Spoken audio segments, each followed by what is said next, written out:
It's me great pleasure now to bring on board Dr. Praveer Sinha, CEO and Managing Director of Tata Power. Now, viewers will fondly recall that 6 weeks ago at TT Now, when we were talking about stocks for 2024, we strongly feel that for 2024, what Indian Hotel has done in 2021, what ITC has done in 2023, Tata Power can actually do that in 2024. Could Tata Power be stock of the year?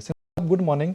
We are sticking our neck out and calling Tata Power from last 6 months that it could be stock of the year for 2024. Do you think we are likely to get it right or wrong? Good morning, Nikunj, and such a pleasure to be on your show. I think you are quite right, I would say. This company had earlier not performed very well, but last 3 years it has been doing good. And we have been delivering what we had been promising, in fact, delivering more than what we have been promising. And I think the huge credibility has been built. कि जिस तरह से हमने results दिखाए हैं पिछले 3 सालों में, ये आगे इससे भी बेहतर रिजल्ट होगा. Mr. Sinha, 24 months ago, Tata Power had shared with our viewers and with your shareholders that you will not be investing in the thermal capacity. You've not done that. You've invested into renewable. You've invested in solar. But looking at the landscape and the current demand-supply mismatch, looks like thermal as a business is here to stay. And for those who got ready thermal capacity, they are benefiting immensely because of that. So is that a decision you think you took too ahead of its time and you need to go back on that? So, 2 parts of your question. One is that because of the huge demand, all our existing operations, the coal-based operations and hydro, are doing exceedingly well.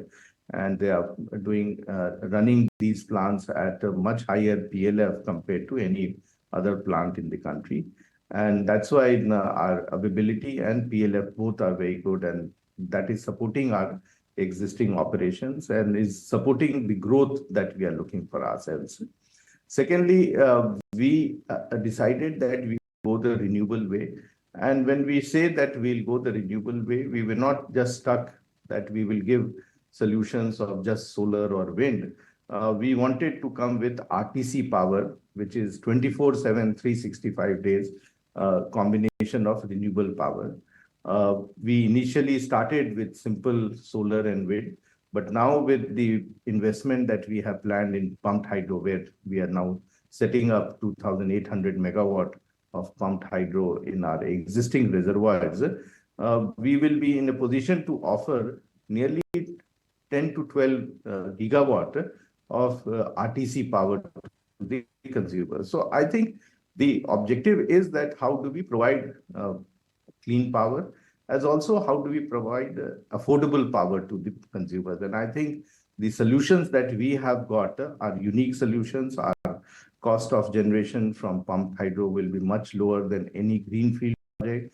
The time for construction will be much lower. So I think we have a good solution, and we would like to pursue this solution because that's what we feel is the correct thing to do. Read a line from a report. The company aspires to double the FY23 revenue, EBITDA and PAT by FY27. The second part of this report is that according to JM, it appears to be ambitious. So I'll repeat the question again for the benefit of our viewers, sir. The company aspires to double its FY23 revenue, EBITDA and PAT double by FY27.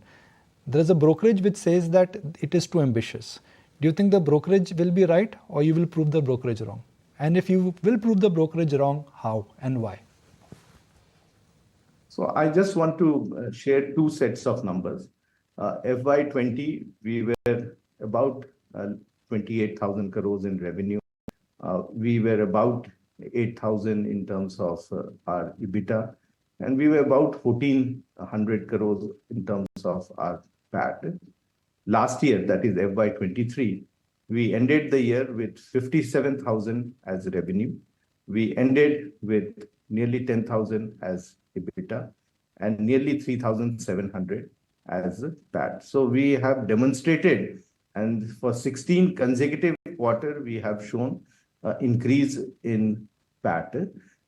So I think our performance has demonstrated that what we say, we deliver more than that. And I would only like to people to judge us from our performance and not what we say.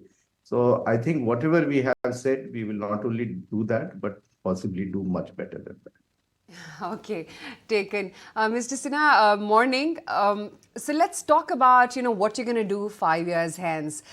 Mr. Chandra was talking about the 4 pillars of the Indian economy, and he said, energy transition is going to be one of the driving forces that's going to take India in the next decade forward.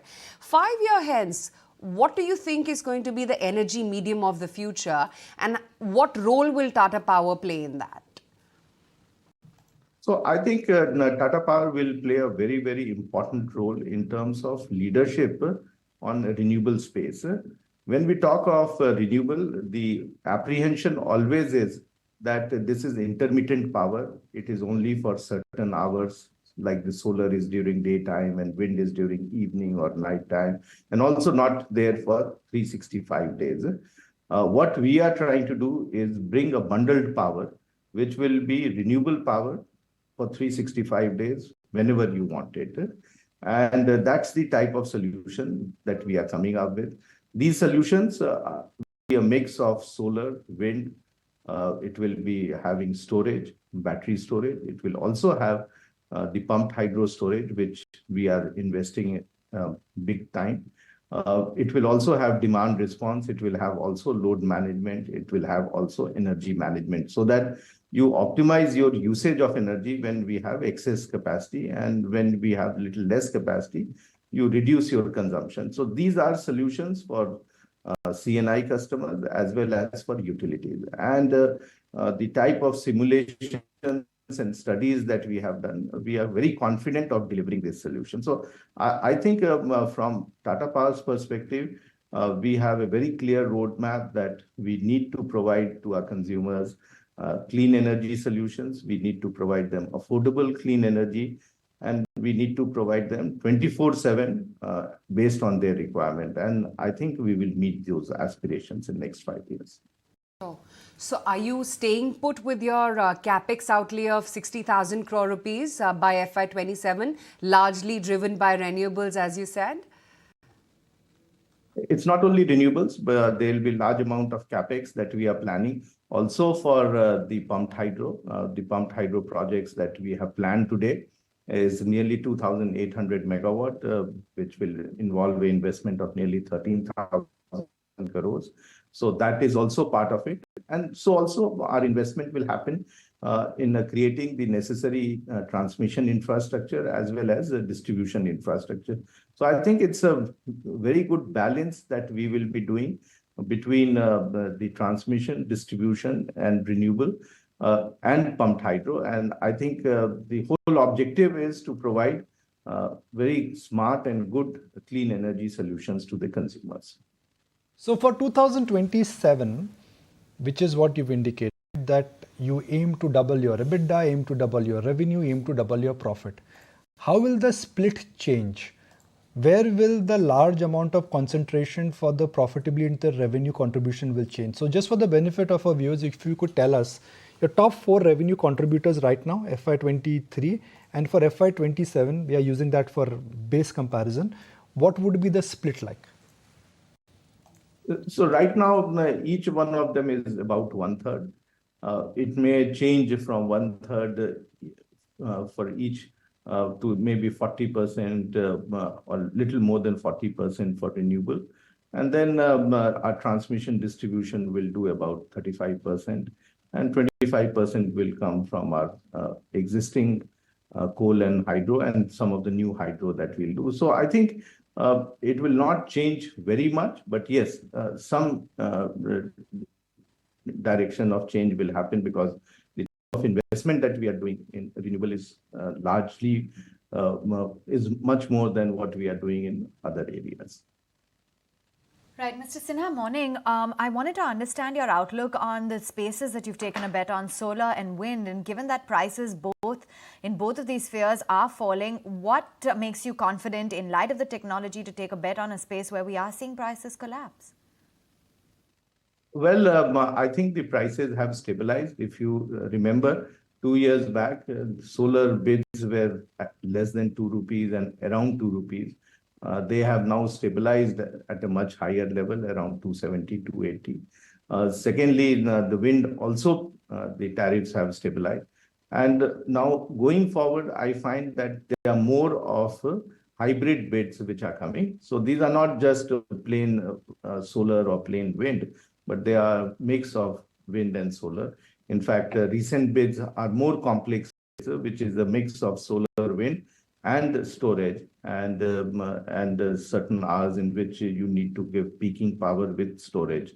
And going forward, I think it will become more complex with demand of more storage, which can be both battery storage or pumped hydro storage. So I think the prices will stabilize. There will be much lesser number of players who will be able to implement such complex bids, such complex projects within the time frame. And I think we strongly believe that we have a huge edge compared to anyone else, considering that we do right across the whole value chain of transmission, distribution, and generation, and different types of generation to bundle power. Along with that, the kind of leaps that you've made into the EV charging infrastructure. In fact, reports are suggesting that you already have 85% of market share in home charging. How do you plan to maintain this moat? Because, this is a business, clearly very lucrative at that. And it seems like there's place for many here. Well, it's again a quality of service. And when we talk of EV charging, it's not just putting the charger, but also ensuring that how you supply energy to the EV charger, and also the customer part of it, the CRM, and how do you ensure that the customer comes to know on real-time basis the usage of the charging infrastructure. So I think the experience that we have in distribution business, where we have the customer connect and the ability to meet the customer expectations on real-time basis, helps us. We have unique solutions, like we have a network operation center which monitors on real-time basis the usage of the chargers and notifies the customer. So I think many of the solutions that we are bringing is because of the integrated knowledge, or the knowledge that we have right across in transmission, distribution, and customer service, which helps us to have a unique offering for EV customers. 2027 plan, again, I'm using that as a reference, Mr. Sinha. Will Bhumi be part of the operations, or you've thought of selling it? I mean, is there a thought given to that operations? Well, at some stage, we will take a call. As you are aware, that we have been divesting all our investments outside India. And at the opportune time, we will take a call on that.